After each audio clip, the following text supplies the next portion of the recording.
fluixa, no? Dir, hola, com va? Ja. Hola, com va? Bé? Molt bé. Sí, fluixa, és veritat, és fluixa, ho sé. Perdó, potser sembla casual dir, hola, com va? Però no, que darrere d'un hola, com va pot haver minuts, hores... En el meu cas n'hi ha dies de pensament, buscant la millor carta de presentació. Jo sé que podria haver dit bona vesprada, no? És normal, o bona nit. O bona estoneta que n'hi ha després de berenar i justet abans de sopar. He triat hola com va per un motiu molt clar i és perquè no volia ubicar-nos en cap franja horària. Jo el que volia era fugir del temps per parlar del temps. Veig tu quines coses, no? Només porta 33 segons de presentació i ja he fet menció al temps. És que no es pot fugir del temps, de veritat, no es pot. Què? Que penseu que estic fent temps, no? Abans de presentar el que siga que hem vingut a fer així per passar el temps. Sí? Encara esteu a temps d'abandonar la sala i anar-vos-en a fer-vos un cafè? Del temps.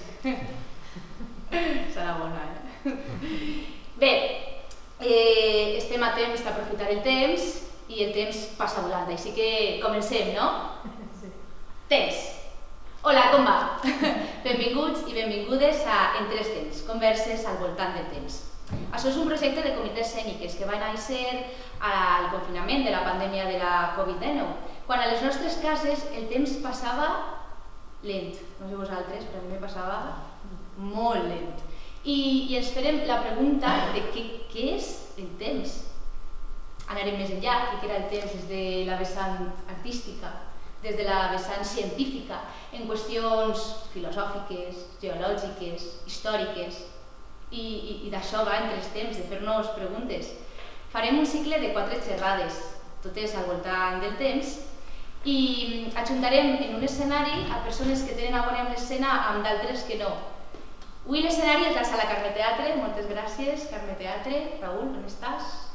Gràcies per acollir la nostra estrena. I sense perdre més temps farem les presentacions. Avui tenim ací dues dones meravelloses, estic supercontenta, superpagada de comptar amb elles, de veres, xiques, moltíssimes gràcies.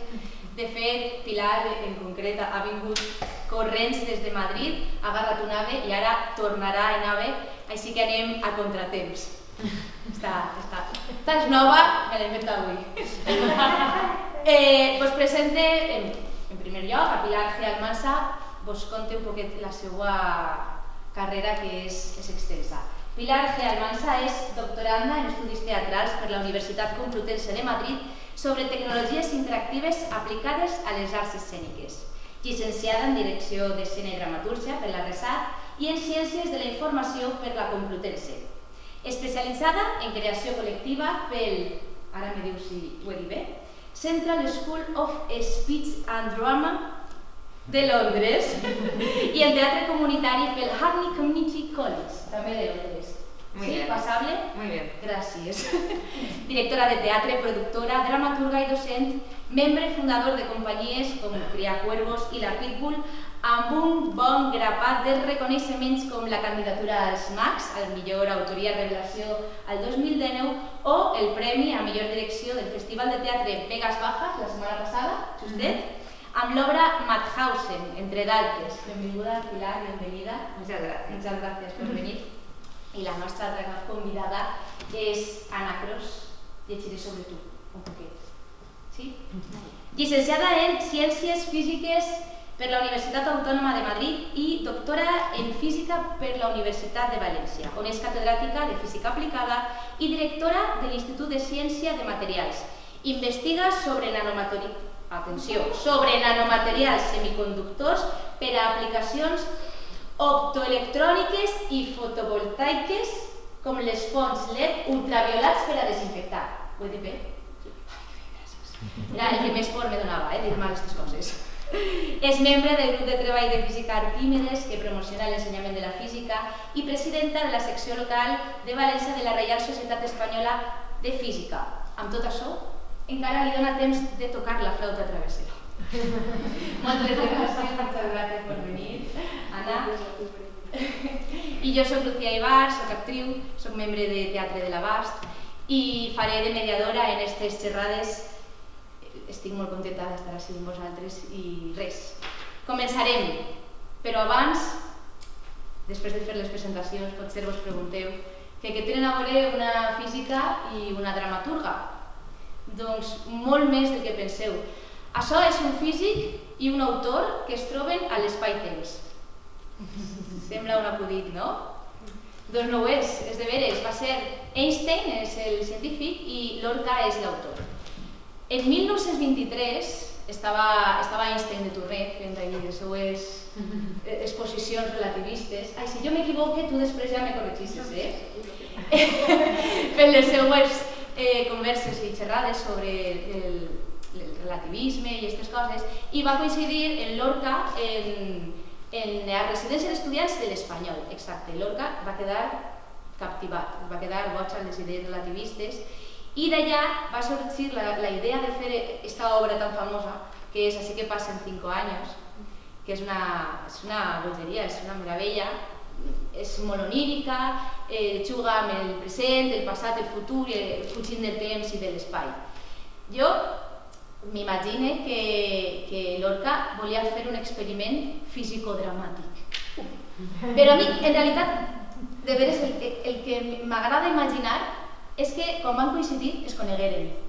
I se li va ocórrer la idea de fer Así que pasen 5 anys perquè els dos se n'anaren de farra fins a tancar tots els bars, ja que no n'hi havia toque de quedar. Així que, bueno, moltes gràcies per vindre. Començarem amb la primera pregunta. Se la faré a Ana. Ana, ¿cómo definirías el tiempo? Muy bien, muchas gracias, Sofía. A ver, mis amigos físicos dicen que empezar por aquí es como empezar por el final, pero yo creo que lo mejor es ir a por allá. ¿Vale? Entonces yo he compuesto 2 definiciones. A mí la que más me gusta es la primera definición, pero creo que seguro que os va a dejar súper chafados. Y entonces por eso he hecho la segunda definición también, que quizá más que chafados os deje más o menos perplejos. Entonces a lo mejor tengo que explicarla un poco. Vale, la primera definición es una definición así como práctica. El tiempo sería la magnitud física que se mide con un reloj. Chafados o no chafados, funcionar funciona. Bueno, se entiende, ¿no? Entonces, la segunda definición intenta poner un poco en contexto lo que seguramente sería un reloj que uno puede controlar adecuadamente, que sería que el tiempo es la magnitud física que mide la separación de 2 acontecimientos, hasta ahí se quedaría una persona normal, mide la separación de 2 acontecimientos, pero esos acontecimientos están ligados por el principio de causalidad y tienen lugar en el mismo punto del espacio, al menos para un observador. Ese añadido tiene que ver con la teoría de Einstein y, a ver, creo que profundizaremos un poco más adelante, pero de momento la definición lo que sí que nos dice es que para que haya tiempo tiene que haber algo que cambie. Cómo cambie, nuestra experiencia nos da parte del argumento de cómo cambian las cosas, porque vemos las cosas cambiar. La física nos da la parte que intuimos un poco y una parte que no intuimos nada, pero que Einstein metió en nuestras ecuaciones y que sorprendentemente usamos cada vez más en nuestro día a día, aunque no seamos conscientes de ello. Gracias. Sí, se ha entendido. Yo creo que... Bueno, no se ha entendido nada, pero como he hecho un añadido, pues la gente espera que ahora luego haya más. Bueno, como dices, como ahora vamos a ir también profundizando, pero muy bien explicado, Ana, no sufras. Pilar, pues me gustaría que respondieras a la misma pregunta. ¿Cómo definirías el tiempo? Bueno, bien. Pues claro, ante una física, cuando hemos estado preparando esto, ante una persona especialista en eso, yo le he comentado que yo solamente puedo hablar desde mí, primero como persona, pero lo más importante desde como dramaturga. Y me sorprende que de alguna manera hay una coincidencia en la definición, ¿no? Porque yo entiendo el tiempo como una percepción subjetiva de los acontecimientos. O sea, el tiempo no podemos atraparlo, no podemos medirlo, pero no podemos retenerlo, ¿no? No es una dimensión que podamos retener. Y pensando sobre ello, me iba a un investigador que se llama Paddy Scannell, que en un artículo, creo que era The Meaning of Life Experience, dice que hay dos tipos de eventos en la vida de una persona. Están, por un lado, los eventos que nos suceden y los eventos que nosotros hacemos que sucedan. En inglés es the events that happen to us and the events that we make happen. Los eventos que nos suceden sería el devenir habitual de la vida. No, pues un nacimiento, una muerte, un accidente, te aceptan en la universidad, no te aceptan, ¿no? Aunque haya ese tipo de intencionalidad, por ejemplo, de que te acepten en una universidad o no te acepten, sí que forma parte del transcurrir de la vida, ¿no? Porque los eventos que nosotros hacemos que sucedan son los eventos culturales. Nosotros cuando vamos a un evento cultural lo que pretendemos es tener un impacto emocional duradero parecido al que nos ocurre con un acontecimiento vital importante, ¿no? Pues eso, yo creo que nos ha pasado a todos. Recordamos esa película que te marcó, esa obra de teatro que te hizo emocionarte, ese libro que cuando te lo estabas leyendo te lo leíste muy rápido, te lo leíste 15 veces, y todo eso configura también nuestra existencia. Entonces, al final, como el tiempo es algo inasible, acaba, desde mi punto de vista, almacenándose en la memoria a través de estos dos tipos de acontecimientos, ¿no? Los acontecimientos que nos suceden y los que nosotros hacemos que sucedan. Y en ese sentido, nosotros, como hacedores de teatro, digamos que para mí yo creo que la obligación que tenemos o la responsabilidad que tenemos es trabajar para conseguir ese impacto emocional duradero en los espectadores, para que lo que venga aquí les ocurra y les importe, para que forme parte del tiempo vivido o del tiempo transcurrido.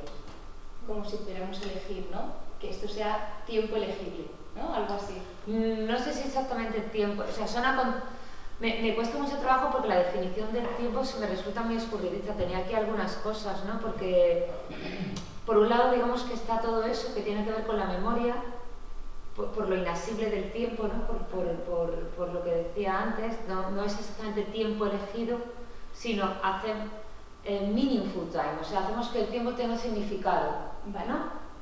Hacemos que el tiempo tenga un sentido, sea intenso, ¿no? A eso me refiero con impacto emocional duradero. Es la catarsis de Aristóteles, en realidad, de lo que estoy hablando, todo el rato. La catarsis del espectador. Entonces, por un lado el tiempo es eso, pero por otro lado también el tiempo son... O sea, es como, no sé lo que es el tiempo, pero sé cuáles son sus consecuencias, y una de ellas es lo que le ocurre al cuerpo. O sea, como persona que hace teatro, estoy permanentemente, como todos los que nos dedicamos al teatro que estáis aquí, ¿no? Una de las cosas más importantes del teatro es el cuerpo del actor. Entonces no es lo mismo un cuerpo de 20 años que un cuerpo de 40 años que un cuerpo de 60 años. Sus posibilidades, lo que significa semióticamente, es muy distinto, ¿no? Entonces creo que al final, si yo tengo que decir que es el tiempo y no me remito no voy a la RAE, sino que tiro de lo que yo sé, digamos, y de cómo lo vivo, iría por estos dos sitios, ¿no? Por un lado por los acontecimientos y por otro lado por las consecuencias que tiene. O sea, yo veo el tiempo, veo el paso del tiempo, no veo el tiempo, pero sí soy capaz de ver el paso del tiempo en el objeto, en el cuerpo, ¿no? A través de las cicatrices, de las arrugas, del polvo, de la rotura, ¿no? Eso es lo que yo, no sé si... O sea, sí. No sé si te vale, pero quiero decir que claro, son dos dimensiones, pero sin embargo la parte de lo que ocurre entre un acontecimiento y otro en realidad se parecen mucho, ¿no? Sí, a ver, y a mí me gustaría decir que de momento estamos de acuerdo en una cosa: tiene que haber acontecimientos para que pase tiempo. Y luego has abierto un debate muy interesante que, bueno, creo que de momento no vamos a entrar, pero has abierto el debate de si el tiempo existe aunque no existiéramos nosotros, porque lo ves como algo subjetivo. Claro. Entonces, porque no soy capaz de definirlo desde un lugar objetivo, o sea, no tengo las herramientas académicas para definirlo desde la objetividad, entonces necesito para definirlo ir a la subjetividad. No se puede responder con sí o no a esa pregunta. No, claro. creo que no. Claro. Aún como física creo que tampoco. A ver, como física yo diría que el universo nos precede y el universo continuará después de nosotros. Y entonces nosotros durante mucho tiempo hemos medido el tiempo a través de acontecimientos del universo y eso seguirá allí, aunque nosotros no lo notamos. Pero bueno. Esto me remite a, creo que podemos contestar la segunda pregunta, que es ¿qué nos puedes decir sobre el presente, el pasado y el futuro? Pero iremos un poquito llegando a esta pregunta. Bueno, pues todos tenemos la idea de que el tiempo nos permite organizar esos acontecimientos en acontecimientos pasados y en acontecimientos futuros. El presente para la física no existe porque es efímero, entonces o ya ha sido o va a ser, ¿vale? Pero con la relatividad especial aquí empiezan ya los problemas, porque no para cualquier observador lo que uno ve pasado no va a ser pasado y lo que uno ve futuro no va a ser futuro. Solo en algunos casos se puede hacer esa clasificación. Hay otros eventos, otros acontecimientos que su clasificación como pasados con respecto a algo o futuros con respecto a algo dependen de cómo se están observando, sobre todo de la velocidad que los está de la persona que los está observando.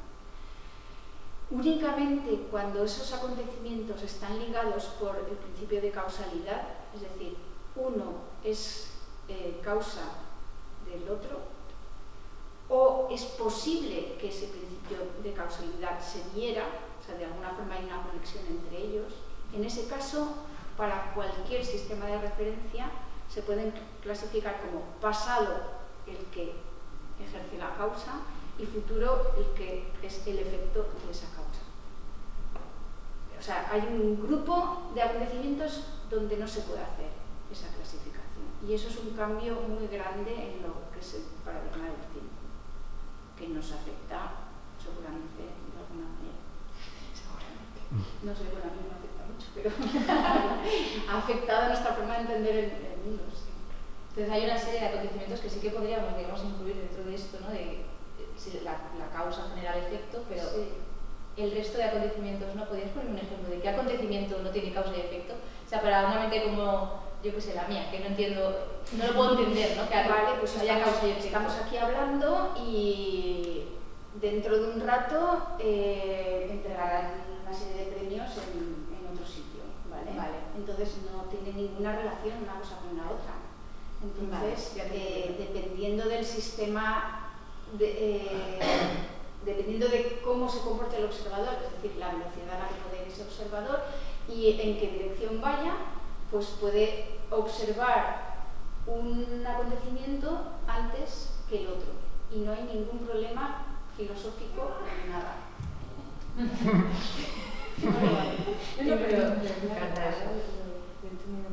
Sí.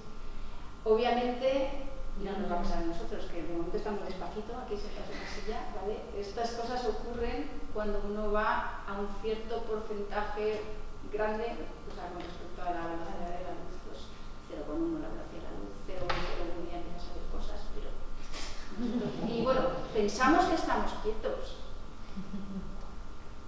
precisamente porque no sabemos que nos movemos, pero en realidad sí que sabemos que nos movemos. Nos movemos alrededor dando vueltas al eje de la Tierra, una vuelta en 24 horas, eso es rapidete. Nos movemos alrededor del Sol, una vuelta en 365 días, bastante rápido. Nos movemos en nuestra propia galaxia todavía más rápido. Aún así, esas velocidades no son muy grandes, son 1000 veces más pequeñas que la velocidad de la luz, pero movernos nos movemos. Si alguien nos viera con respecto a otro sistema de referencia que está quieto, vería efectos relativistas. Nosotros experimentamos con nuestras máquinas efectos relativistas, con el GPS, por ejemplo. ¿Qué quiere? Perdón. No, por favor. Me gustaría que hicieran efectos relativistas. Aquí entramos,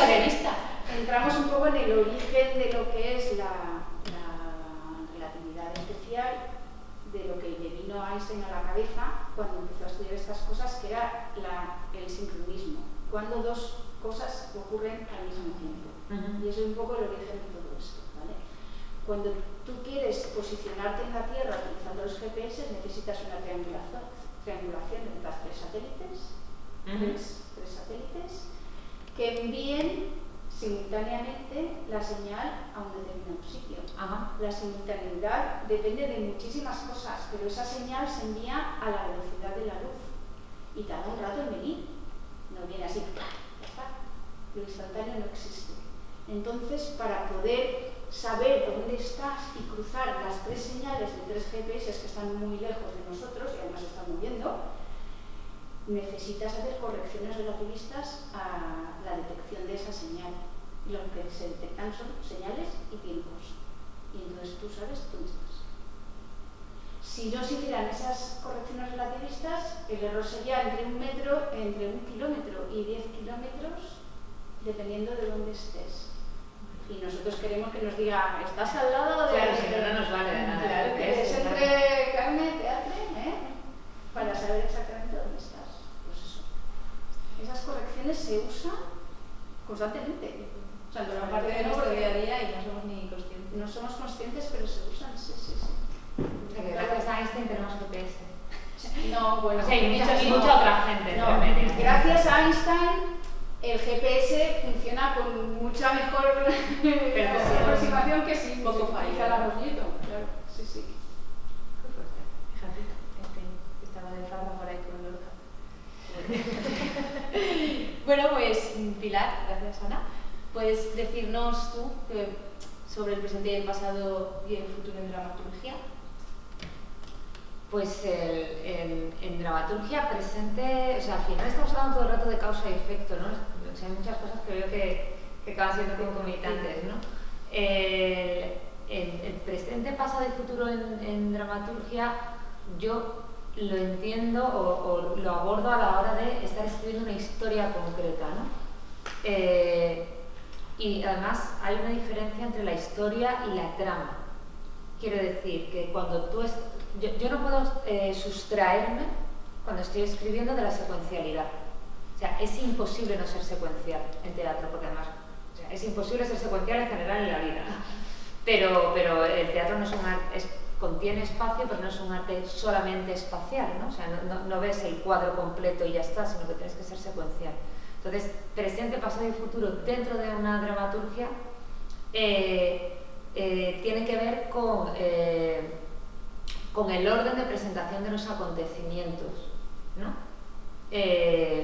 Eso es la trama. La trama es cuando tú estás presentando los acontecimientos en un orden determinado, pero eso no tiene por qué corresponderse con la historia. La historia tiene una realidad cronológica que no tiene por qué corresponderse con eso. Siempre pongo como ejemplo para esto una película que muchos conoceréis que se llama Memento, en la cual, que es una virguería a nivel dramatúrgico, porque es una historia que está presentada de atrás a adelante, o sea, empieza por lo que llamaríamos el desenlace y acaba en el detonante.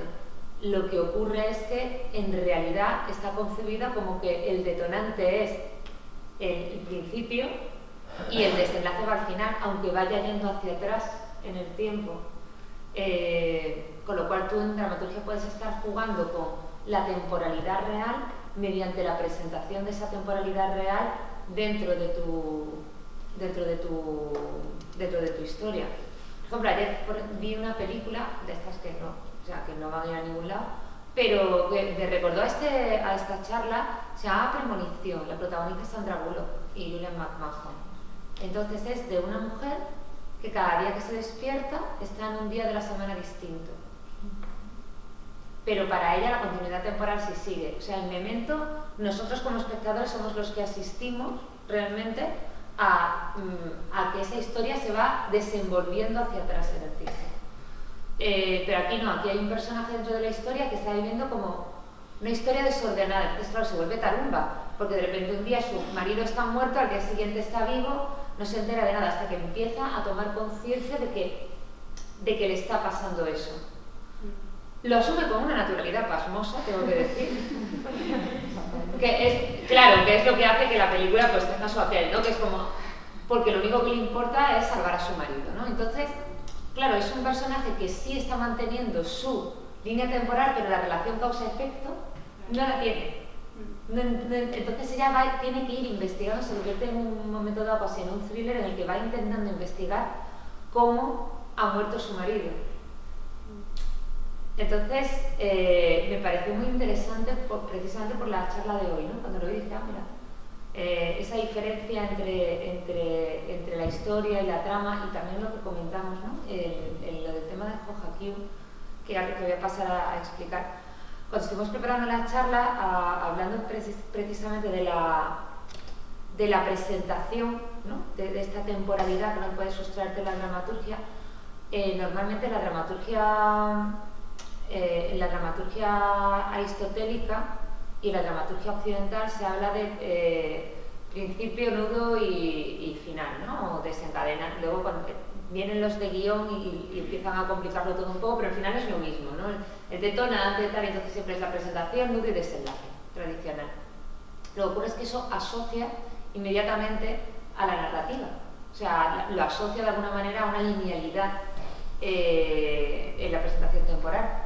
Y hay un libro muy interesante que se llama Fushikaden, que es del siglo XIV, de teatro japonés, que lo escribió un dramaturgo llamado Zeami. Y este hombre habla del Hohakiu, que dice que es el ritmo de la naturaleza y que ese debe ser el ritmo de las obras de teatro. El Ho sería la presentación, ¿no? El espacio, cómo conocer el espacio. El Ha sería la segunda parte, que es el tiempo, que tiene que ver con el nudo, ¿no? con el desarrollo de la trama. Y el Kiu sería el desenlace. Y esto es muy interesante porque eso nos quita del problema del principio, nudo y desenlace y nos lleva a otro lugar, en el cual cualquier dramaturgia tiene que respetar ese Hohakiu, pero no necesariamente la ordenación de acontecimientos causa-efecto, o sea, la ordenación de acontecimientos asociada a una presentación cronológica. Claro, lineal. Claro, de alguna forma es como que puedes hacer tu propio puzzle y mostrarlo como tú quieras que lo vea el... Efectivamente. Mientras respetes, eso sí es importante, la relación causa-efecto, ¿no? El desenvolverse de la información, el desenvolverse de los acontecimientos, eso sí que hay que seguir respetándolo. Eso es lo que va a hacer que el espectador se acabe enganchando. Claro. Ana, ¿cómo ha evolucionado la percepción del tiempo en física a lo largo de la historia? No sé, hemos entrado un poco en... Sí. Claro, sí. Pero bueno, lo retomamos. Pues ya hemos dado algunas pistas. En realidad la mayor revolución fue con la teoría de la relatividad de Einstein en 1905, porque hasta entonces se entendía el concepto de tiempo como un tiempo absoluto, en el sentido de que cualquier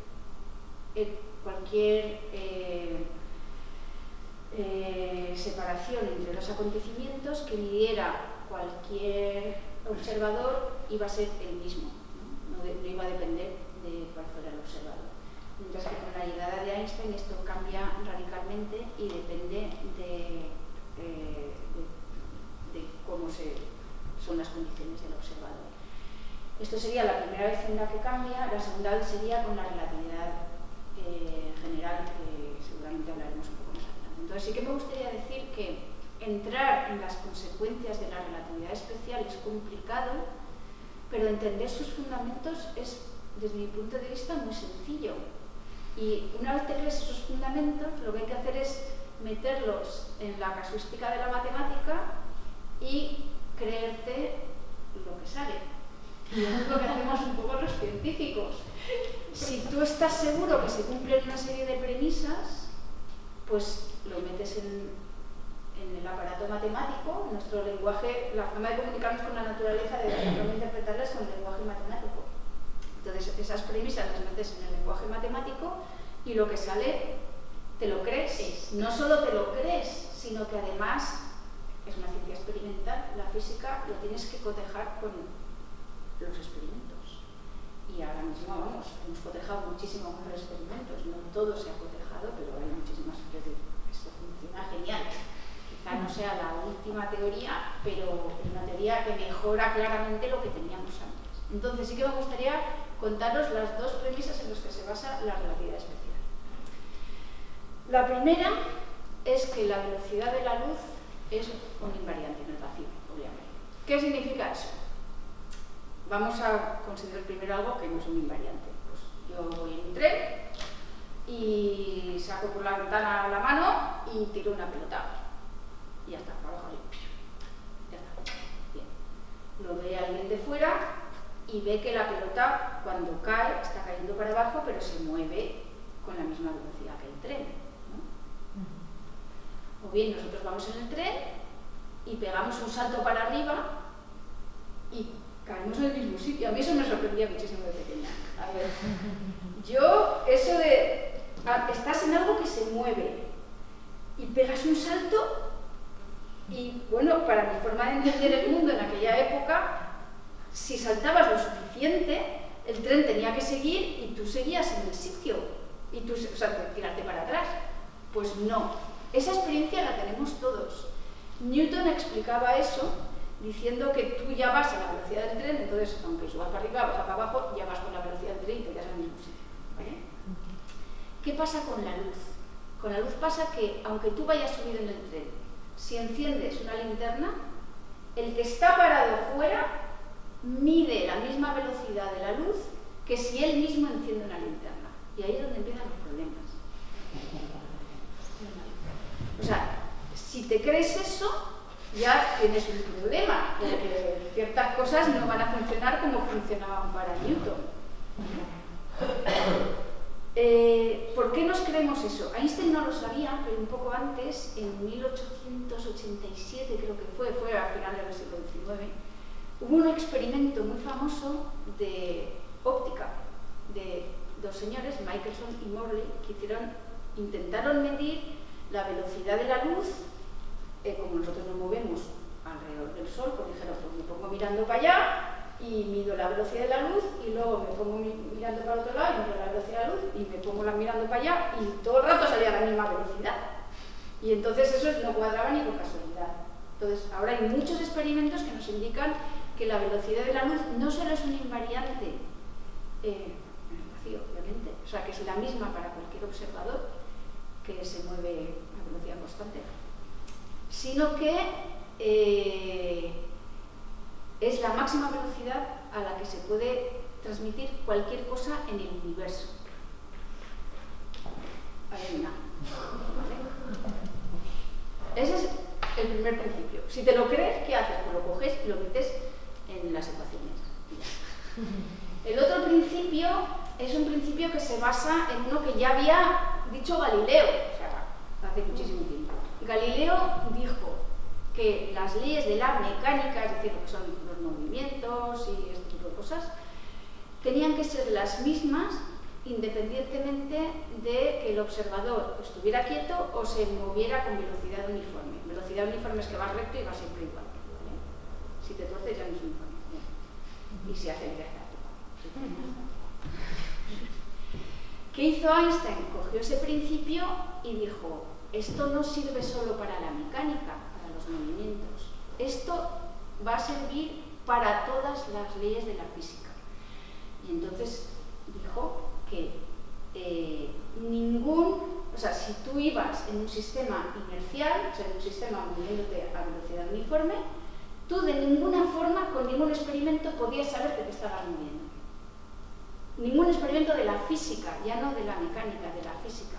Y ahí es donde entra en choque la mecánica, la cinemática, los movimientos, con el electromagnetismo. El electromagnetismo se comportaba de una forma y la cinemática de otra. Y Einstein lo unificó todo para que todo cumpliera ese principio de que tú no puedes hacer un experimento dentro de una cosa que se está moviendo a velocidad uniforme que te permitiera decidir que te estabas moviendo. Por eso, a ver, nosotros nos estamos moviendo, no es precisamente inercial porque la Tierra se mueve, pero no nos enteramos. Básicamente es eso. Pero no nos enteramos de ninguna forma. Hagamos lo que hagamos. O sea, jamás no nos podemos enterar de ninguna de las formas por estos postulados. O sea, sí. O sea, nosotros lo sabemos, pero no lo podemos saber. No, nosotros sí que lo sabemos, pero lo sabemos con respecto a otra cosa que estamos viendo que va a otra velocidad. Eso sí que lo puedes saber. Tú puedes ver velocidades relativas. Pero si a ti te encierran en una caja y te dicen, haz un experimento que demuestre que te estás moviendo. Imposible. A velocidad uniforme, imposible, no hay nada que te... Y de hecho, claro, nosotros sabemos que nos movemos, creemos que nos movemos. A ver si es lo que se mueve todo el resto de las cosas. Viene a ser un poco eso. A ver, si dos cosas se mueven así, este piensa que este se está moviendo para allá, pero él está quieto. Este piensa que el otro se está moviendo para acá, pero él está quieto. Esto es como cuando el coche se te va para atrás y quieres que Claro, se vaya igual, atrás. Esto es así, ¿no? Eso nos ha pasado a todos. Pero ahora lo que pasa, pues es eso. Con ningún experimento de la física puedes determinar que te estás moviendo a velocidad uniforme. Y entonces te metes en las matemáticas y te salen todas las demás cosas que están muchas de ellas verificadas. Esto es una revolución, ¿no? Claro, a ver, entender las consecuencias, puedes entender las consecuencias a nivel físico, pero entenderlas de verdad es súper difícil. Básicamente, si tú te estás moviendo, tu tiempo fluye más despacio que el que está quieto. Pero es que el que está quieto, o sea, el que está quieto en realidad, tú le estás viendo que se mueve. Con lo cual lo que tú ves es que es el otro el que va más despacio. Los dos van más despacio. Esto es un poco la paradoja de los gemelos, ¿no? Que hablábamos. O Ya. me estoy metiendo No sé si en un jardín un poquito... Creo que eso lo contamos un poco más adelante en el juego. Sí, no, lo puedo contar. A ver, entonces nos metemos en la relatividad especial, claro. O sea, esto es una paradoja. Si nosotros lanzamos ahí una persona en un cohete y la otra persona se queda quieta aquí, el del cohete, él cree que está quieto, porque a ver, él va en su cohete, está quieto, y ve que la otra se aleja para atrás. Entonces ve que su tiempo va más despacio, la que se está alejando a toda pastilla y va más despacio. Pero la que está ahí supuestamente quieta, ve que el otro se está alejando y él va más despacio, sus relojes. ¿Cómo cuadra la cosa? Porque claro, luego se supone que uno de ellos vuelve y se encuentran. Es precisamente en ese hecho de volver y se encuentran donde hay una nueva teoría, la teoría de la relatividad general. ¿Qué es lo que hace Einstein? Introduce un nuevo postulado en la relatividad, lo que se llama el postulado de equivalencia, que dice que si tú estás en una nave así encerrado, no puedes distinguir entre la gravedad y la aceleración. A ver, tú aceleras el coche y te vas así para atrás, ¿no? Pues es como si de repente te hubieran puesto una masa enorme detrás y te hubiera tirado para atrás por la gravedad.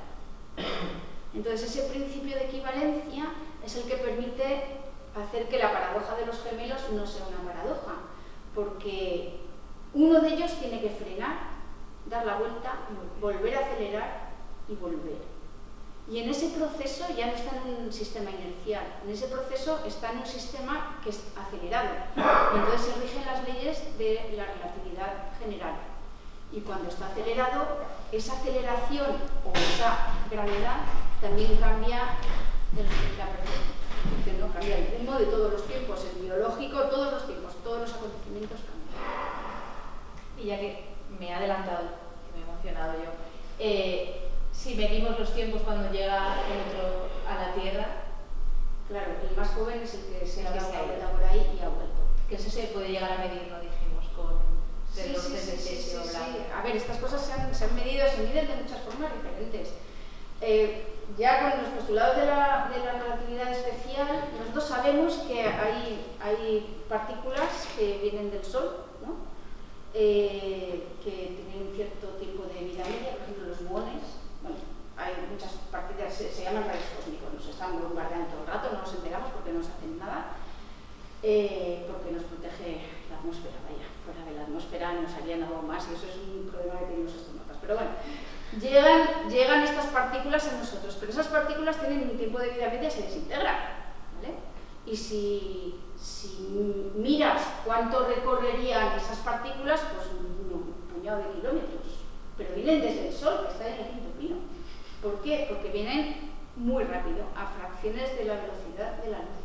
Y entonces su tiempo propio está modificado y llegan hasta aquí y llegan por eso. Si no, tendríamos muchísimas menos. Eso es una evidencia muy directa de la teoría de la relatividad. La otra evidencia es más directa todavía, pero es a través de un objeto creado por el hombre, entonces, yo qué sé. El tiempo más preciso se mide con lo que se llaman relojes atómicos de cesio, que no tienen nada que ver con radiactividad atómica, es una transición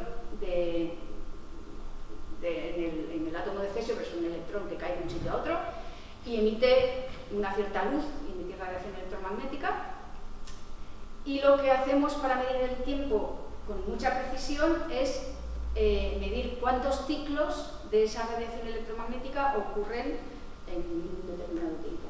Entonces, eso permite definir el segundo. Bueno, eso da precisiones de un segundo en muchos millones de años.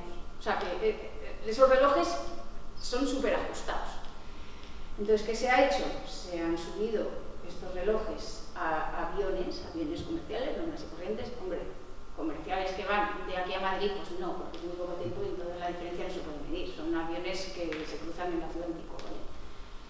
Y luego se ha comparado los dos relojes y se ve que hay una diferencia, o sea, es lo de los gemelos, pero con relojes. Hay una diferencia en lo que marca un reloj y el otro. Y esa diferencia se explica perfectamente bien con la relatividad especial y general, por ejemplo, final, etc., de Einstein. O sea, eso es así. No nos afecta mucho porque nosotros no nos subimos con un reloj de cesio a ningún avión ni nada del estilo. A mí me encantaría tener un reloj de cesio. Y si rejuvenecemos un atosegundo, pues a lo mejor tampoco nos dice nada. Pero quien más vuela se mantiene más joven. Yo estaba pensando... No sé, eso da mucho estrés. Yo creo que Claro, hay que volar más para mantenerte joven, la nueva terapia de belleza. Totalmente. Un bono yo de creo vida. que esos pequeños segundos, con una buena cerveza. No la compensa, ¿no? Viajas de otra manera. Total. Muy bien, gracias, Ana. Pilar, bueno, pues un poco en relación a la pregunta que acabamos de hacer, ¿no? De cómo, digamos, que ha evolucionado la percepción de la física. Bueno, pues como antes has dicho, en el tiempo narrativa, pues durante siglos se ha concebido de forma lineal, esotéricamente. Un poco nos has contado ya cuáles son los cambios, ¿no? A partir del libro que nos has comentado. Pero yo creo que, bueno, por lo que hablamos todavía quedan algunas cosas que nos podías hablar, ¿no? de los cambios de la relación entre tiempo y dramaturgia, por decirlo de alguna manera. Sí. Pues hay o sea, al final la dramaturgia o todas las artes son un reflejo de la época. O sea, ¿no? Las artes, digamos que en cierto sentido siempre van, es que no me gusta decir por detrás, pero es muy difícil realmente que se adelanten a la época en la que están viviendo, con una salvedad que luego cuento. Entonces, realmente en dramaturgia el tiempo cambia, o sea, la percepción, el tratamiento del tiempo de la percepción, el tratamiento del tiempo de la temporalidad cambia cuando empieza a cambiar la percepción del tiempo, lo que sabemos sobre el tiempo, por un lado con la física y por otro lado con la psicología. O sea, la temporalidad ha sido lineal en las obras dramáticas.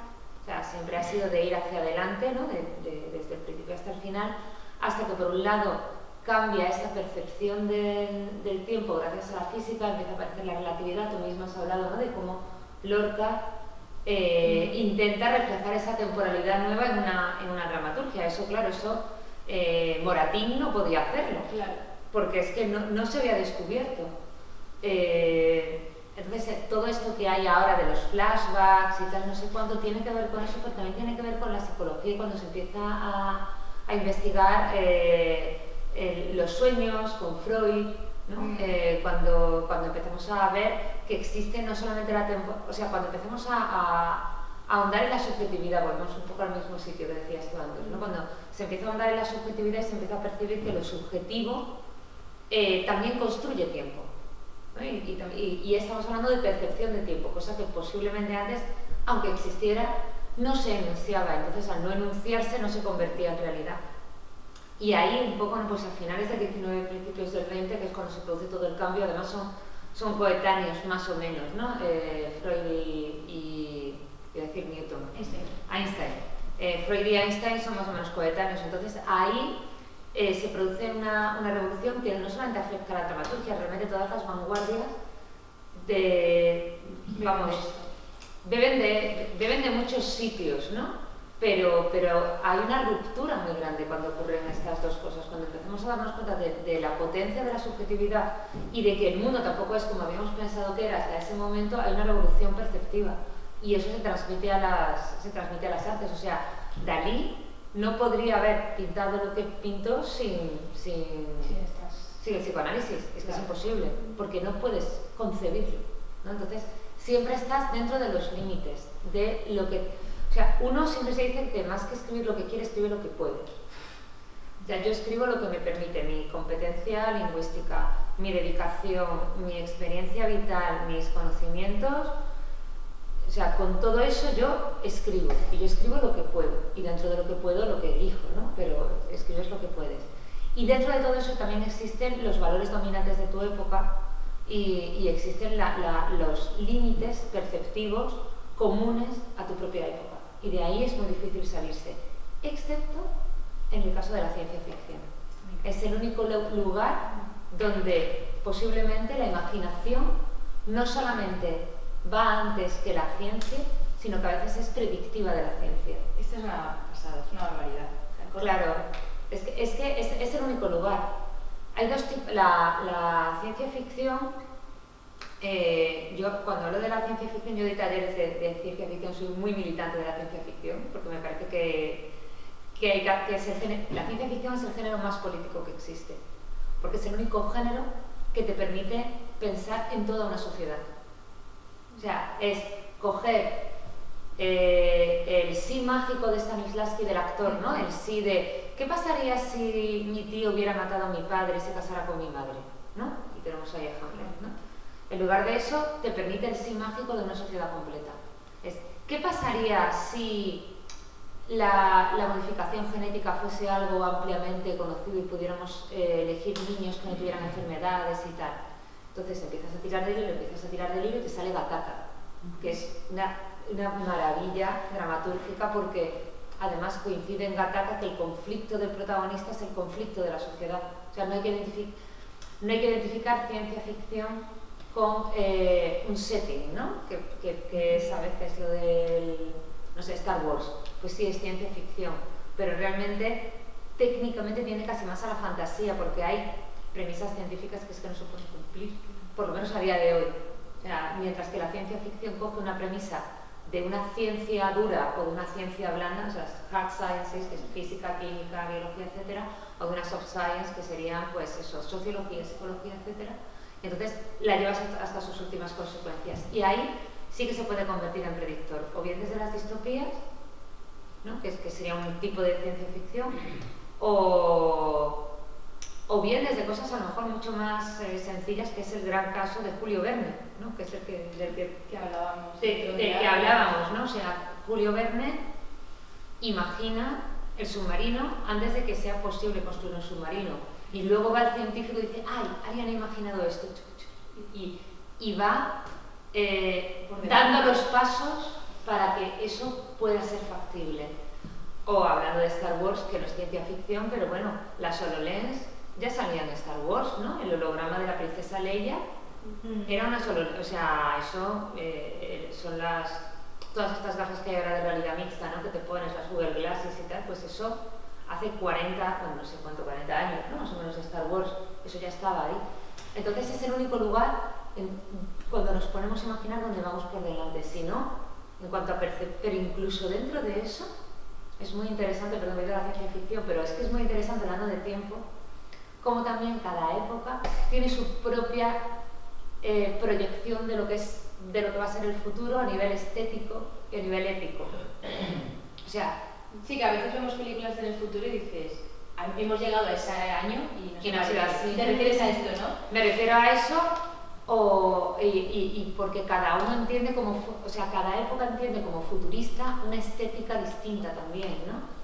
O sea, la estética futurista en el Metrópolis de Fritz Lang no tiene nada que ver con la estética, digo películas porque es más fácil que tengamos todas las referentes, ¿no? Pero la estética futurista de Metrópolis no tiene nada que ver con la estética futurista de Soylent Green, no tiene nada que ver con la estética futurista de la naranja mecánica y no tiene nada que ver con la estética futurista de Gattaca, o sea, cada época también se imagina cómo estiliza su propio futuro, ¿no? ¿Y por qué crees que cada época lo hace a su manera? Pues por lo que ha vivido esa gente, ¿no? Claro, porque por sus referentes. Porque son porque en el fondo, aunque imaginemos, seguimos teniendo unos límites. Claro. O sea, yo creo que si no eres consciente de los límites que tienes, es muy complicado hacer determinadas cosas. Me refiero a analizar, no tanto a lo mejor a ejecutar, que a lo mejor no tienes que estar pensando en los límites. Pero a la hora de analizar está claro que la gente del 19 hay cosas que no podía imaginarse. Claro. Que es que sencillamente no podía imaginarse. Entonces uno imagina hasta donde puede imaginar el conjunto de su época, por decirlo de alguna manera. Y dentro de eso hay algunos que a lo mejor son realmente avanzadilla e imaginan un poquito más allá. Sí, pero siempre estamos como limitados, ¿no? Y como que salirse un poco del margen a imaginar un poquito más allá y de ahí Es que ir dándole hilo, pero es dificilísimo, ¿no? Es dificilísimo y eso lo consiguen, primero, no sé si es necesariamente deseable, ¿vale? Quiero decir, creo que se puede ser un gran artista sin estar ahí, o sea, yo creo que para escribir lo más importante es la honestidad. Y luego ya el resto que venga, lo que tenga que venir. Pero si estás siempre forzándote ahí, a lo mejor puede que llegues a un lugar en el que ni siquiera hay cosas interesantes. Entonces, cuando digo lo consiguen, quiero decir que llegan a ese lugar algunos, pero lo normal es que no lleguemos. Y eso no te hace peor artista, ¿no? La historia de la dramaturgia, por lo menos, que es la que yo conozco, me estoy yendo un poco del tema, pero vamos, la historia de la dramaturgia y muchas veces también la historia de la literatura es la historia de las excepciones. O sea, Valle-Inclán era un tirao. O sea, quiero decir, era un señor que no estrenaba, que Benito Pérez Galdós le dijo, mira, tío, te podría haber estrenado si me hubieras mandado la obra a tiempo, pero no te estreno porque además tú sabes perfectamente que es que no va a venir nadie a ver tu obra. Claro, entonces, ¿que era un gran escritor? Pues sí, era un gran escritor, pero ¿llenaba teatros? Pues Valle-Inclán no llenaba teatros. Entonces tú puedes elegir ser Valle-Inclán y jugártela y la posteridad te recordará o no, pero eso tú no lo vas a saber. A Valle-Inclán se la suda ahora mismo, en este preciso instante, a menos que exista el cielo y tal, pero Valle-Inclán sabe que aparecen los libros de texto, no tiene ni idea. ¿Sabes? Entonces tú puedes aspirar a eso o puedes aspirar a tener el oficio, el que llena teatros. Entonces, bueno, te la juegas, o sea, quiero decir que... Claro, y si lo consigues además, o sea, eres Dios, o sea, es maravilloso. Pero lo que quiero decir es que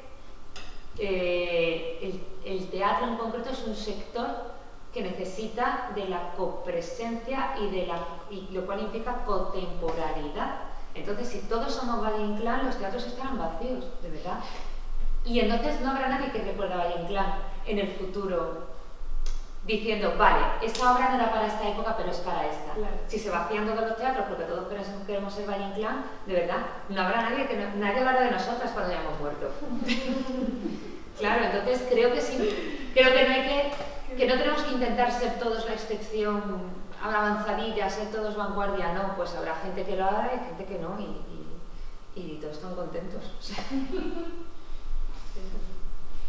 no sé, te callo ya. No, ¿tienes algo más que contar sobre la revolución temporal a nivel dramaturgico? No, porque creo que la revolución, o sea, creo que ahora mismo esos cambios los tenemos muy integrados. Y creo que ahora lo que habría que trabajar, o por lo menos lo que yo estoy trabajando constantemente, no tiene tanto que ver con la revolución temporal, sino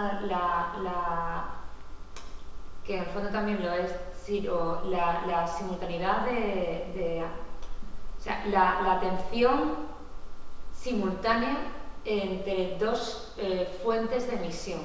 O sea, ahora mismo yo estoy aquí, tengo esto aquí. Y bueno, no sé si alguien se ha extrañado, pero sospecho que no, porque es muy habitual estar, yo estoy aquí, pero en un momento dado puedo venir aquí. Es verdad que la atención siempre es secuencial, pero nuestro spam para cambiar de atención de un sitio a otro se ha reducido considerablemente, por eso vamos tan rápido. No porque yo puedo estar hablando contigo, contestando al móvil, de repente hay una videollamada, tal, o sea, es distinto, ¿no? Entonces en la dramaturgia, si digamos que hemos tenido un siglo en el cual creo que se han explorado muchísimas posibilidades de esta revolución perceptiva que nos dieron Einstein y Freud, y creo que lo que ahora tendríamos que investigar y ver si es posible, porque a lo mejor no lo es qué ocurre cuando tienes como varios focos de atención simultáneamente. ¿Cómo haces una dramaturgia cuando En varios planos a la vez, multiplana, ¿no? O sea, y que coincida entre sí, que cuadre, que cuaje, que tenga su causa, su efecto, o sea, que sea y que el espectador sea capaz de seguir varias historias a la vez, no es o varias... No, varias fuentes de atención, o sea, varias fuentes de emisión de la historia, no tienen por qué ser varias, pero varias fuentes de emisión. Yo creo que eso es un... porque la vida ya está. En la vida ya está, o sea, no ha venido ningún descubrimiento científico, sí, ha habido muchos, pero no es alguien que dice ¡pumba! La relatividad, sino que es una cosa que poco a poco ha ido entrando, ¿no? O sea, yo llevo 20 años con móvil, más o menos. Entonces, al principio el móvil eran SMS y te costaba 15 céntimos los SMS y todo. ¿Sabes? Que tú te lo pensabas el SMS, no mandabas SMS así al tuntum. Luego empieza a haber fotos, luego viene el WhatsApp.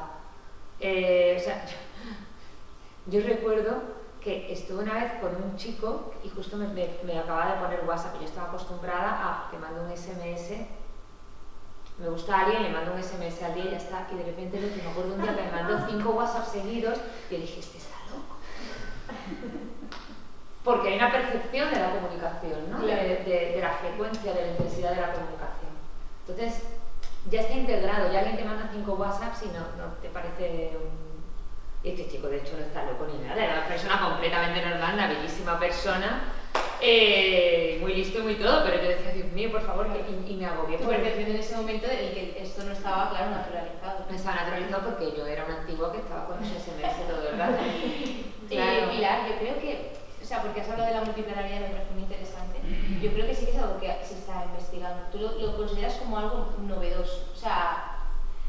Creo que se está investigando, pero creo que se está investigando más fuera de España,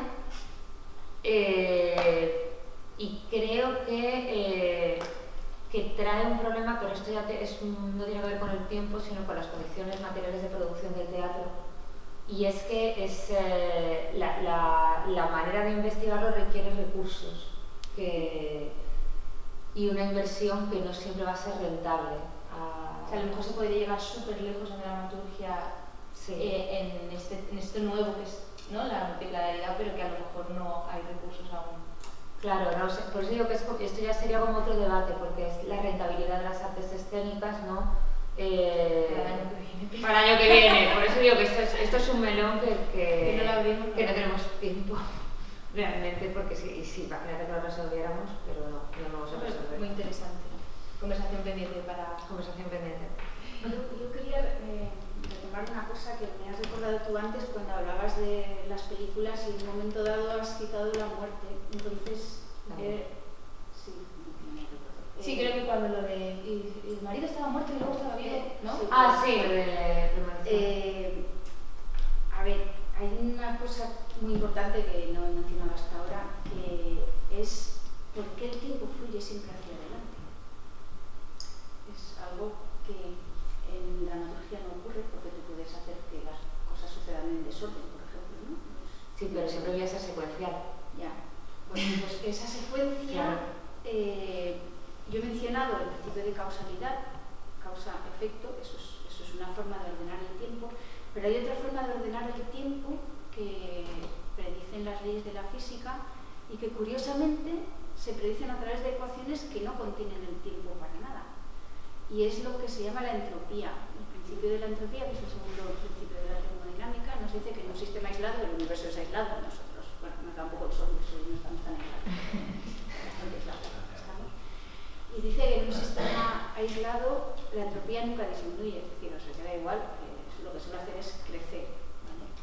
Que significa eso? La entropía tiene que ver con el desorden, con las posibilidades que hay de poner las distintas cosas en el universo. Entonces, ese desorden siempre tiene que aumentar. Y eso es lo que nos dice cuando vemos una película, tenemos clarísimo cuando va hacia adelante que cuando va hacia atrás. Porque si se rompe un huevo, sabemos que el huevo se rompe, pero el huevo no se reconstruye luego. Es un suceso imposible, altamente improbable, tan altamente improbable que en el universo no se puede producir. ¿De acuerdo? Entonces eso da una dirección al tiempo que creo que es muy importante.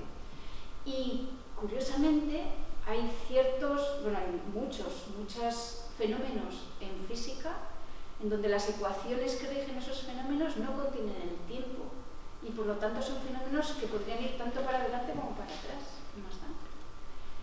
Si nosotros vemos los astros dando vueltas unos alrededor de otros, si la película la vemos al revés, no nos parece raro, ¿no? Dan vueltas, ¿verdad? Es que en realidad da igual, las leyes de la física no prohíben que den vueltas al revés. Entonces hay ciertos fenómenos que podrían ser reversibles y aún así no lo son. Y es una cosa muy curiosa sobre la flecha del tiempo. Además, en física, el tiempo está íntimamente ligado con la energía. Se dicen que son magnitudes que están conjugadas en física cuántica y están ligadas por un cierto principio. Y además, cuando vemos un sistema físico macroscópico, si las ecuaciones de ese sistema, de cómo evolucionan, no dependen del tiempo, en ese sistema la energía se conserva. Y eso es un principio de simetría que determinó una mujer matemática, Amy Noether, que habrá sido un centenario o algo así, no sé qué es, que liga estrechamente el tiempo o cómo se describe ese sistema físico en donde las ecuaciones no aparece el tiempo, lo liga con la energía, que la energía del universo se conserva, es decir, está íntimamente ligado tiempo y energía. Lo de la flecha de tiempo es súper interesante, nos daría para otra charla. Estoy pensando en la película Tenet, ¿no? Yeah. Bueno, no sé si es una buena referencia. Es que no he visto eso. Mejor, porque si nos pondríamos aquí no avanzaríamos. Ana, ¿qué es el espacio-tiempo y por qué se nombran juntos siempre estos? Me lo pones fácil ahora. A ver, bueno, claramente cuando llegó Einstein y estableció esos principios de la relatividad especial, esos dos principios los cogió, los metió en las ecuaciones y el resultado fue que en esas ecuaciones el espacio y el tiempo estaban ligados y describían al mismo tiempo lo que ocurre en la física, lo que ocurre en la dinámica de los sistemas. Entonces, una forma de entender, para describir la dinámica de un sistema, se utiliza entonces un vector que nosotros podemos estar acostumbrados a las coordenadas, pues x y z, ¿no? Cuando juegas a los barcos, x y, que es de dimensiones, x y z, eso es un vector que nos dice en el espacio dónde están las cosas. Pues ahora el vector que se usa tiene 4 componentes, 3 espaciales y una del tiempo.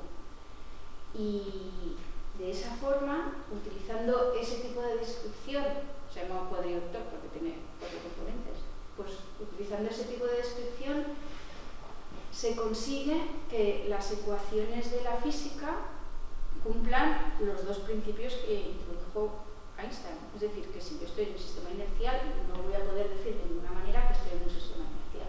¿Vale? ¿Cómo podemos entender que estén ligados el tiempo y el espacio? Pues la velocidad de la luz es metro por segundo, ¿no? Nosotros vamos en coche kilómetro por hora. Pues cuando tenemos el momento en que esa velocidad de la luz es un invariante, pues ese es el que nos va a determinar cómo está ligado el espacio y el tiempo.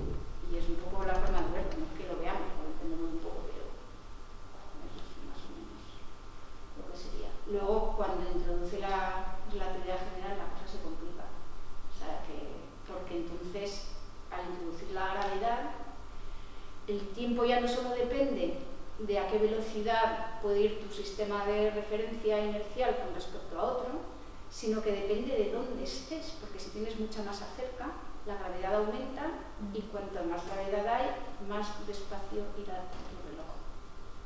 Y eso es así. Entonces podemos decir que espacio y tiempo son conceptos que siempre van de la mano. Claro, no podemos separar. No, de hecho ahora en ciertos ámbitos lo que se hace es interpretar el espacio-tiempo como el lugar donde ocurren los acontecimientos, pero es un todo, es un espacio-tiempo que va cambiando, se va modulando dependiendo de la gravedad y también de cómo es el observador que está mirando las cosas. Y eso está intrínsecamente ligado. Lo que pasa es que, claro, nosotros la percepción que tenemos no es esa. Nosotros no podemos estar cerca de un agujero negro, primero porque moriríamos. Un agujero negro, la gravedad es tan sumamente alta que la diferencia de gravedad entre los pies y la cabeza son tan grandes que y te conviertes en un espagueti. Pero sí que se pueden observar porque justo alrededor de los agujeros negros hay materia que irradia y se han medido, ahora me lo del premio de física para la observación. Perdona, porque es que has dicho antes una cosa que me parecía la definición de un escenario, que es el escenario es el espacio-tiempo donde ocurren los acontecimientos dependiendo de la gravedad y del observador. O sea, habría que arreglarlo para definirlo del todo, pero sí que son conceptos que claro, como directora, no como dramaturga, pero como directora estabas hablando y estaba pensando todo el rato. Claro, yo es que cuando estoy dirigiendo, yo no tengo velocidad porque la gente se mueve a una velocidad, pero yo siempre tengo el mismo marco y mi objetivo es transformarlo a lo largo del tiempo. O sea, yo tengo siempre el mismo espacio, pero yo para mí, para mantener la atención por parte del espectador, mi objetivo siempre es que el marco esté en constante evolución de acontecimientos dramatúrgicos y visuales, sonoros, o sea, tengo que estar haciendo que esté en constante evolución, pero claro, tengo un espacio limitado. Entonces es cómo hacer que en ese espacio ocurran acontecimientos para mantener la atención del observador. ¿No? Bueno, sí que hay una película reciente, ¿no? Interstellar, donde se analizan varias de estas cosas con bastante cuidado.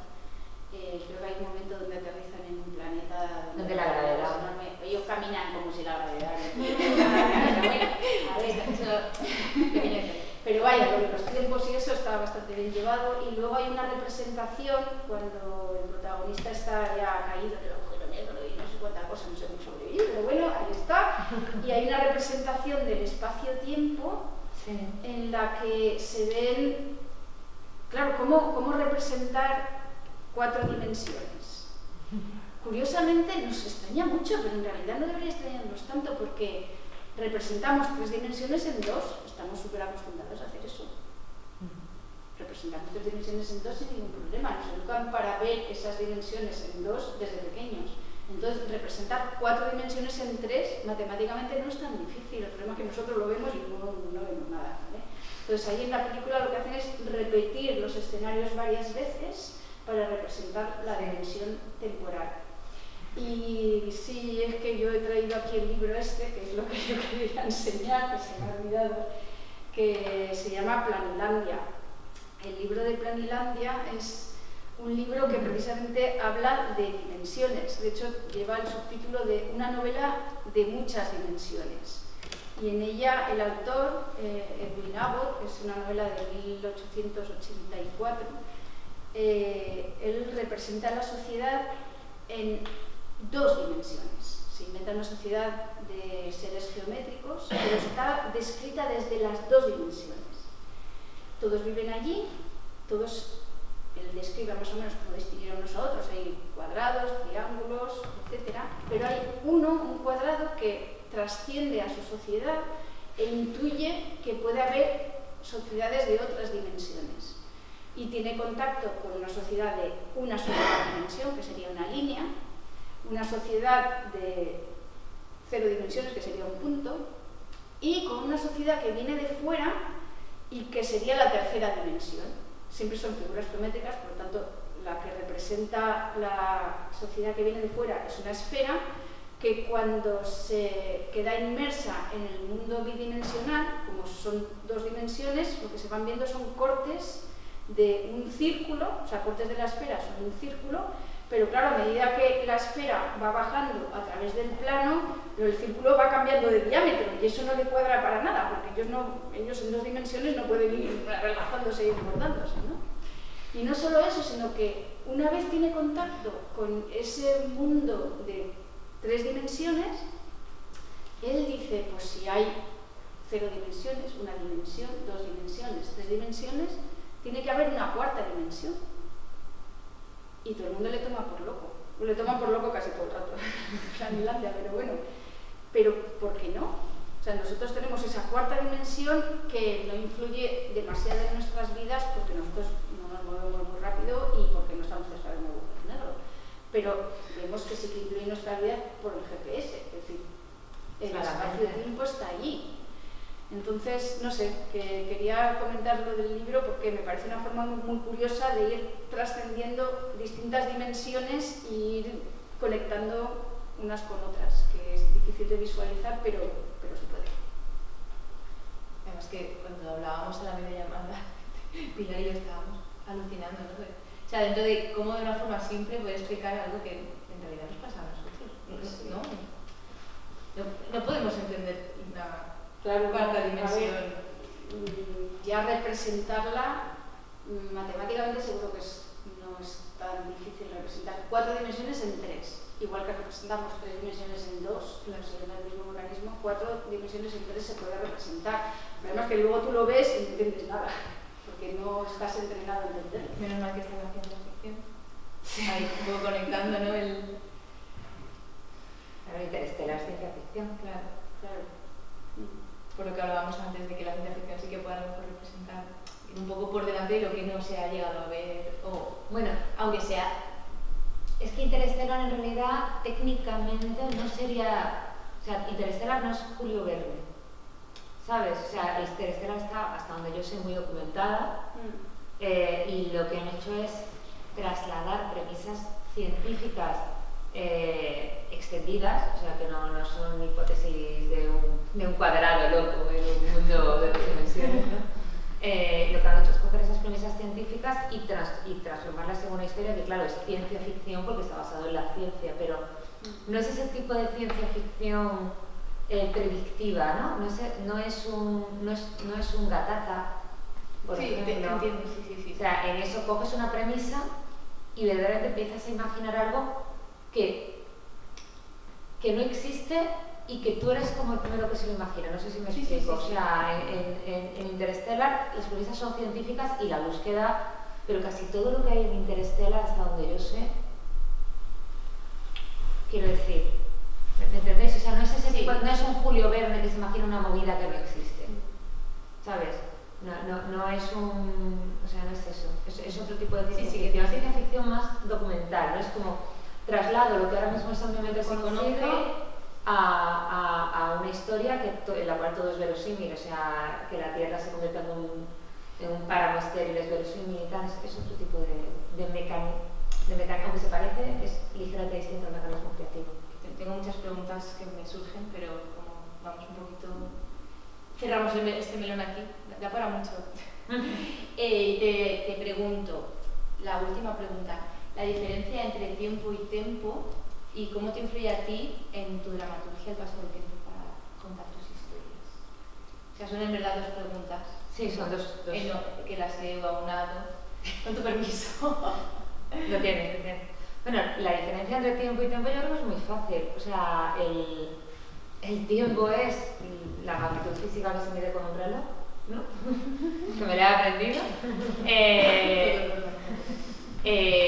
Y por tanto el tiempo que dura tu obra es el que sea, en 60 minutos, 70, etc. Y el tempo es la cadencia, o sea, el tiempo que pasa entre acontecimiento y acontecimiento. Y la cadencia que eso implica. ¿Sabes? ¿Sería ligado con el ritmo? Claro. Claro, o sea, Lo que ocurre es que el ritmo va a una cosa que a lo mejor es más física y el tempo en dramaturgia tiene que ver con cuánta información vas desvelándole al espectador. Yo estoy siempre trabajando en realismo, ¿vale? Todo el rato lo que estoy diciendo, realismo, naturalismo. O sea, si nos vamos a postdramático, el tempo se definiría de otra manera porque a priori no hay narrativa, pero sí hay tesis. Entonces también tiene que ver con la cadencia con la que vas presentando tus argumentos.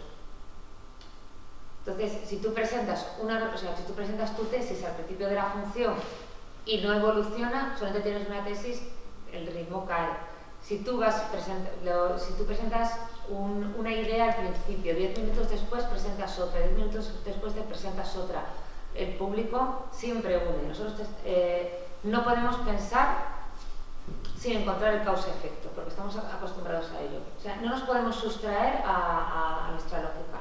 Entonces, si lo presentas juxtapuesto, al final la gente acabará haciendo la lógica y de ahí viene el tiempo, de ahí es como mantienes el interés. En el caso de la dramaturgia realista es el ritmo de los acontecimientos, que al final es la información para el espectador y lo que hace que esté enganchado.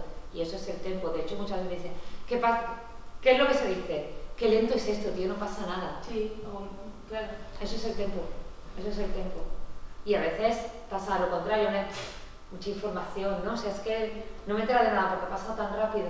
Y eso es porque no está bien ajustado el tempo, que es el desvelarse de esos acontecimientos.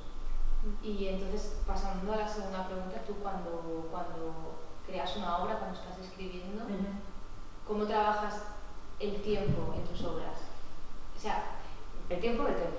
Claro, te iba a hacer ahora la segunda pregunta. En su momento hablábamos del tiempo, la pregunta que teníamos preparada, pero a lo mejor es el tiempo y el tempo. Y surgió también porque me leí, ¿te acuerdas tu obra Cama? Que a mí me llamaba mucho la atención porque Cama es una obra que creo que es un acto, si no me equivoco, no sé si está... Son 5 escenas. En 5 escenas pasa, corrígeme si no me equivoco, pero pasa de conocerse una pareja hasta divorciarse. Y el post-divorcio, están ya de divorcio. Y están... ¿Cómo divorciados. Claro, exacto, eso es. ¿Cómo se escribe esto, ¿no? El paso del tiempo, a lo mejor una obra que puede durar 60 minutos para el espectador, ese paso de tiempo interno, cómo se trabaja, ¿no? ¿Cómo lo llevas tú a la escritura? El tiempo y el tempo también, claro. Por eso yo te he dicho sí, pues lo vamos a unir, porque realmente es mucho más interesante unidos. Claro, la cronología, o sea, la temporalidad de la obra en concreto, me la suelo plantear antes de sentarme a escribir, ¿no? Como el tiempo total del cual voy a estar hablando. El tiempo de la trama, digamos. El tiempo de la historia. De la historia. El tiempo de la historia. Me queda claro. No, sí. Sí, o sea, la historia es la historia que estás contando, sí. ¿no? Y la trama es cómo vas desvelando la información sobre la historia. Y puede ser cronológica o no cronológica. Entonces, la historia me la suelo plantear antes. Y luego el tempo, honestamente, yo lo trabajo de manera súper intuitiva. O sea, yo me siento a escribir y la propia escritura me va pidiendo acontecimientos. Y en la relectura también. Claro. ¿Sabes? No sé, en ese sentido me cuesta mucho trabajo ser sistemática a la hora de transmitirlo, porque igual que otras cosas sí que soy muy sistemática, pues eso. En Cama es verdad que no me senté a hacer una escaleta. Cama además es que surge mucho sobre la marcha. En concreto, pues escribí primero la tercera escena porque me propusieron unos amigos que hicieron un microteatro. Entonces, una noche que estaba medio malita y no me podía quedar a dormir, dije, ay, pues voy a escribir esto que me han pedido. Y de repente me salió una cosa medio delirante y dije, pues podría hacer la historia de una pareja desde que se conoce hasta que se separa. Entonces, y en cada una podríamos trabajar con un código. Entonces, cada escena está escrita del tirón.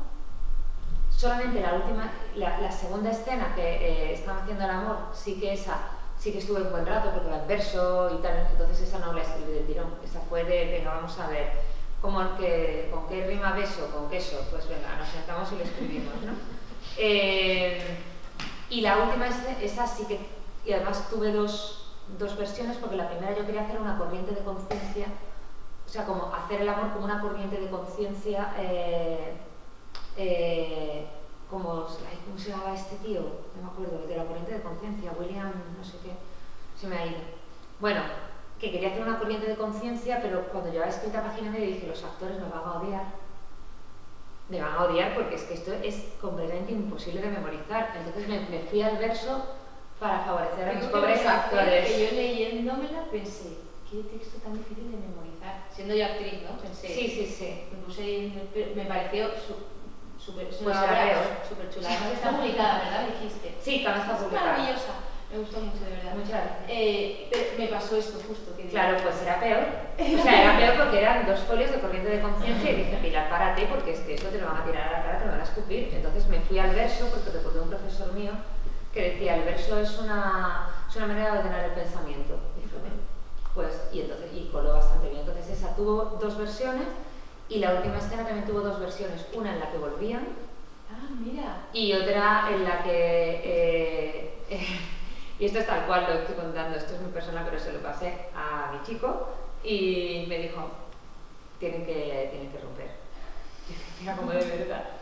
¿Tienes tienen como que otra romper. versión de cama? En realidad solamente la última escena. No tengo otra versión de cama. Y el resto de las escenas las escribí del tirón. Entonces, en ese sentido, al final escribir tiene mucho que ver con el sentido musical. Con el oído, para mí, tiene que ver con el oído. Entonces, yo escribo mucho de oído. Y entonces es muy difícil, como no soy músico, me cuesta mucho trabajo transmitir. O sea, yo simplemente hay un momento en el que sé que esto ya aburre, lo siguiente, ¿sabes? Entonces, lo sé, claro, no me puedo equivocar, pero mi intuición lo que me dice es que esto ya aburre. El marco general, sí, el marco general lo preparo antes, yo escribo con escaleta. Escribo con escaleta. Una pregunta, ¿cada escena de las 5 es un momento diferente de la relación o cómo evoluciona la relación dentro de una misma escena? Claro, lo que elegí es o sea, son 5 momentos diferentes de la vida, entonces, de la pareja. Entonces, dentro de la escena evoluciona, pero la evolución entra dentro de la lógica, o sea, en la primera escena se están conociendo. Entonces, lo que hacen es, ¿qué ocurre durante la escena? Ponen sus cartas encima de la mesa de qué es lo que yo quiero de esto. En la segunda es poesía pura. Lo que pasa es que tiene la evolución de hacer el amor. Entonces sí que hay una evolución, no hay un joja aquí para él y para los dos. En la tercera es un conflicto, que es el conflicto desencadenante de la ruptura. En la cuarta es los abogados hablando del divorcio. Los abogados hablando del divorcio y de los términos del divorcio, y además hay un juego como que son los personajes los que son los abogados, y entonces a veces se habla como personajes Iba a decir como abogados. que eso es muy interesante, esa parte. Sí, además es mientras se visten, si no me equivoco. Sí, Muy mientras se interesante. visten. Y luego la quinta escena ya es cuando se han separado, que van a recoger al niño a la casa de ella, y entonces pues tienen una breve conversación. Y todo con un tono, y cada escena hay un código verbal distinto y un código escénico distinto para los actores. Entonces al final la dramaturgia, es que estamos hablando todo el rato de causa, efecto y acontecimientos, ¿no? En el fondo, en un lado y en otro. En la dramaturgia es súper importante que en la escena haya un acontecimiento. Entonces, si no hay un acontecimiento del tipo que sea, la anacnórisis de un personaje, se revela una información para el espectador, lo que sea, todo eso cae. Y mientras tanto tiene que haber pequeñas revelaciones de otras cosas, ¿no? Entonces, a la hora de plantear, yo cuando hago una escaleta, yo lo que me hago es, aquí pasa esto, aquí pasa esto, aquí pasa esto. Supongo que también pasa cada dramaturgo tendrá. Claro, y habrá miles de técnicas y posibilidades. Cada uno escribe de una manera, y es más, no siempre escribes de la misma manera, ¿no? Entonces yo puedo compartir lo que yo hago por si a alguien le vale. Claro. Entonces yo suelo escribir con escaleta o con una idea general de dónde voy, eso sí. Pero por ejemplo, Cama fue una obra que la escribí con una escaleta mental, que no es lo mismo que sentarte a hacer una escaleta de 13 escenas no tiene nada que ver, porque era todo más intuitivo, me venía de otro sitio. Y otras veces Sí, no, cada obra esta es Pilar, te encargamos escribir este texto. Entonces yo cojo, me hago la escaleta y tiro con ello. Muy bien, chicas, estamos súper a gusto, pero son 8:30 Y es la hora. y Pilar tiene que coger un ave. Yo, quería daros las gracias. Primero, gracias a nuestro pequeño público, gracias a la Carme Teatre. Al final hemos demostrado que la dramaturgia y la física tiene mucho que ver. Y me gustaría, ya para terminar, anunciar la siguiente charla, que es el día 10 de noviembre, martes. Estaremos con Francisco Fernández, doctor en Medicina y Cirugía Animal, con Albert Martínez, filósofo, actor y autor. Será en la Sala Círculo a las 8. No sé si da tiempo a algo más, lo cerramos aquí. Yo creo que sí, por tu bien. Por mi bien, por Porque el de todos mis compañeros. Me gustaría terminar explicando brevemente mi definición del tiempo, que es muy cortito. Venga. Llega la ley, ya he dicho al principio, pero luego no he explicado nada. Entonces, era la magnitud física, desde mi punto de vista, eso ya dice que es independiente de nuestra percepción. Claro. Que mide la separación de dos acontecimientos, he dicho que tiene que acontecer algo, ligados por el principio de causalidad, eso es para que uno esté siempre antes que el otro, y que tienen lugar en el mismo punto del espacio, eso es para que ese cuadrivector en ese punto del espacio con respecto a ese observador solo tenga parte temporal, ¿vale? Luego desde el otro observador pues ya será Creo que lo he entendido gracias a todo lo que has explicado antes. a ver, Sí, que ahora sí. Es un poco, ¿no? Sí. Bueno, chicas, muchísimas gracias. Os aplaudo. Gracias a ti por la invitación.